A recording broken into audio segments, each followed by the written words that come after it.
चमकौर की घड़ी, ये नाम सुनते ही एक ऐसी कहानी सामने आती है जो सिर्फ एक जंग की नहीं है। ये कहानी है सिख इतिहास के उस पन्ने की जहां बलिदान और विश्वास की सारी हदें पार हो गई थीं।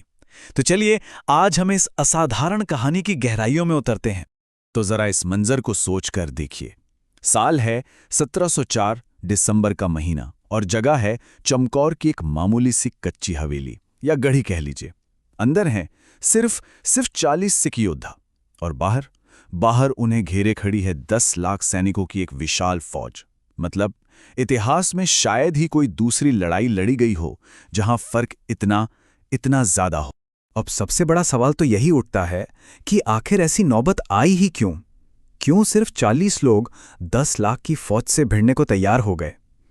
इस क्यों का जवाब इस घटना से 8 महीने पहले शुरू होता है। तो इस पूरी कहानी की शुरुआत होती है आनंदपुर साहिब के किले से। देखिए, यह सिर्फ कोई आम किला नहीं था। ये 10वें गुरु गोबिंद सिंह जी के लिए, उनके सिखों के लिए एक आध्यात्मिक और सैनिक दोनों तरह का केंद्र था। यहीं से खालसा पंथ की आवाज दूर दूर तक फैल रही थी। हुआ ये कि 1699 में जब गुरुजी ने खालसा पंथ बनाया तो उनका प्रभाव, उनकी लोकप्रियता बहुत तेजी से बढ़ने लगी, और ये बात वहां के स्थानीय पहाड़ी राजाओं को खटकने लगी। उन्हें लगा कि ये उनके लिए एक खतरा है। तो उन्होंने क्या किया, वो सीधे चले गए मुगल सम्राट औरंगजेब के पास और उससे मिल गए। और इसी गठजोड़ का नतीजा था 1704 का वो घिराव, जिसने आनंदपुर साहिब को, आप समझ लीजिए, पूरी दुनिया से अलग थलग कर दिया था। 8 महीने सोचकर देखिए, 8 महीने तक किले के अंदर हालात बद से बदतर होते गए। राशन पानी सब खत्म हो गया। लोग पेड़ की छाल और पत्ते खाने पर मजबूर हो गए। भूख और बीमारी से न जाने कितने ही लोगों ने दम तोड़ दिया। लेकिन गुरुजी के मार्गदर्शन में उनका हौसला एक चट्टान की तरह मजबूत बना रहा। जब ताकत से काम नहीं बना तो दुश्मनों ने धोखे का सहारा लिया। देखिए, घेराबंदी इतनी लंबी खिंच गई थी कि हमलावर भी थक चुके थे, और तब उन्होंने एक ऐसी चाल चली जो झूठी कस्मों और एक कठिन परीक्षा की वजह बनी। मुगल जनरलों और पहाड़ी राजाओं ने संदेश भेजे, और वो भी कुरान और गाय की कस्में खाकर। उन्होंने वादा किया कि अगर गुरुजी और उनके सिख आनंदपुर का किला खाली कर दें तो उन्हें कोई नुकसान नहीं पहुंचाया जाएगा, उन्हें सुरक्षित जाने दिया जाएगा। ये एक ऐसा पवित्र वादा था जिसे तोड़ने के लिए ही किया गया था। भूख और तकलीफ इंसान के ईमान को परखती है। हालात इतने ज्यादा खराब हो गए थे कि कुछ सिखों का धीरज जवाब दे गया, और उन्होंने बेदावा लिख दिया। एक ऐसा खत जिसमें उन्होंने लिख दिया कि वो अब गुरुजी के सिख नहीं हैं। ये उस वक्त की हताशा को दिखाता है। हालांकि बाद में उन्होंने अपने इस काम का प्रायश्चित भी किया। लेकिन गुरुजी को उन कस्मों पर जरा भी यकीन नहीं था। वो उनकी नीयत जानते थे। तो उन्होंने दुश्मन के इरादों को परखने के लिए एक कमाल की तरकीब सोची। उन्होंने बैलगाड़ियों पर कूड़ा करकट और फटे पुराने कपड़े लदवाए और ऊपर से उन्हें कीमती रेशम से ढक दिया। जैसे ही ये गाड़ियां रात में किले से बाहर निकलीं, मुगल सेना ने उन पर हमला कर दिया, और बस उनका धोखा सबके सामने आ गया। दुश्मन का धोखा तो सामने आ चुका था, लेकिन किले के अंदर के हालात वो अब बर्दाश्त से बाहर थे। अपनी माताजी और भूखे प्यासे सिखों की मिन्नतों के आगे गुरुजी को झुकना पड़ा। उन्होंने किला छोड़ने का वो मुश्किल फैसला ले लिया जो आगे चलकर सरसा नदी पर एक बहुत दर्दनाक बिछोड़े का कारण बना। 20 दिसंबर की वो बर्फीली सर्द रात, गुरुजी और उनके परिवार ने हमेशा के लिए अपना घर आनंदपुर छोड़ दिया। लेकिन जैसे ही वो बाहर निकले, दुश्मन ने अपनी सारी कस्में तोड़ दी और उन पर हमला कर दिया। उनके रास्ते में उफनती हुई सरसा नदी आ गई। एक तरफ बर्फीला पानी और कड़ाके की ठंड, और दूसरी तरफ दुश्मन का पीछा। उस अफरा तफरी और घने अंधेरे में गुरुजी का पूरा परिवार एक दूसरे से बिछड़ गया। उस रात का अंजाम बहुत विनाशकारी था। गुरुजी का परिवार 3 हिस्सों में बंट गया।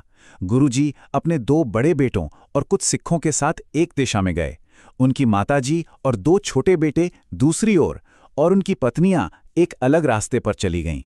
अब गुरुजी अपने 2 बड़े साहिबजादों और बचे हुए 40 सिखों के साथ चमकौर गांव की एक कच्ची गढ़ी में पहुंचे। लेकिन दुश्मन की विशाल सेना भी ठीक उनके पीछे पीछे वहां आ पहुंची, और यहीं से शुरू हुई इतिहास की वो बेजोड़ लड़ाई। तो लीजिए, हम वापस वहीं आ गए हैं जहां से हमने शुरू किया था। एक तरफ 40 सिख और सामने 10 लाख की फौज। मतलब हर एक सिख के मुकाबले 25,000 दुश्मन सैनिक। ये जीत या हार की लड़ाई नहीं थी, ये अपने धर्म के लिए बलिदान की लड़ाई थी। घड़ी के अंदर से लड़ाई का ये मंजर देखते हुए गुरुजी के बड़े बेटे, उम्र सिर्फ 18 साल, बाबा अजीत सिंह अपने पिता के पास आए। उन्होंने युद्ध के मैदान में जाकर धर्म के लिए लड़ने की इजाज़त मांगी। वो जानते थे कि ये एक तरफा रास्ता है, जहां से वापसी नहीं है। एक पिता के लिए इससे मुश्किल और गर्व का पल क्या होगा। गुरुजी ने अपने बेटे को गले से लगाया, उसे अपने हाथों से शस्त्र दिए और जंग में भेजा। बाबा अजीत सिंह ने सैकड़ों दुश्मनों को मौत के घाट उतारा और बहादुरी से लड़ते हुए शहीदी प्राप्त की। अपने बड़े भाई को शहीद होते देख गुरुजी के दूसरे बेटे बाबा जुझार सिंह, सिर्फ 14 साल के, वो भी अपने पिता के सामने आ खड़े हुए। उन्होंने भी अपने भाई की तरह धर्म के लिए लड़ने और शहीद होने का सम्मान मांगा। जब उनके दूसरे बेटे ने भी शहादत पाई तो गुरुजी ने घुटनों के बल बैठकर ईश्वर का शुक्रिया अदा किया। उन्होंने कहा, हे अकाल पुरख, तेरा शुक्र है, जो तेरी अमानत थी मैंने तुझे लौटा दी। उनकी नज़र में उनके बच्चे ईश्वर की दी हुई एक पवित्र अमानत थे। अपने बेटों और लगभग सभी सिखों को खोने के बाद अब गढ़ी में गिने चुने योद्धा ही बचे थे। इस नाजुक मोड़ पर उन बचे हुए सिखों ने एक ऐसा फैसला लिया जिसने सिख पंथ के भविष्य को हमेशा के लिए सुरक्षित कर लिया। बचे हुए 5 सिखों ने पंज प्यारों के रूप में, जो खालसा की सामूहिक इच्छा का प्रतीक हैं, गुरुजी को हुक्म दिया। उन्होंने कहा, आप गुरु हैं पर हम खालसा हैं और खालसा का हुक्म आपको मानना होगा। पंथ को आपकी जरूरत है, इसलिए आपको यहां से निकलना ही होगा। और उस दुख और खतरे की घड़ी में भी गुरुजी ने जो किया वो उनके महान चरित्र को दिखाता है। गढ़ी से निकलते वक्त उन्होंने अपने जूते उतार दिए ताकि उनके पैर जमीन पर बिखरे हुए अपने शहीद सिखों के बालों को न छुएं। ये एक गुरु का अपने शिष्यों के लिए बेपनाह सम्मान था। एक मुस्लिम इतिहासकार अल्लाह यार खान जोगी ने बाद में लिखा कि अगर हिंदुस्तान में कोई असली तीर्थ है तो वो चमकौर है। ये वो जगह है जहां एक पिता ने खुदा के लिए अपने बच्चे कुर्बान कर दिए। तो चमकौर की ये कहानी सिर्फ इतिहास का एक पन्ना नहीं है, ये हमें सिखाती है कि जब विश्वास अटूट हो तो नामुमकिन लगने वाली मुश्किलें भी छोटी पड़ जाती हैं।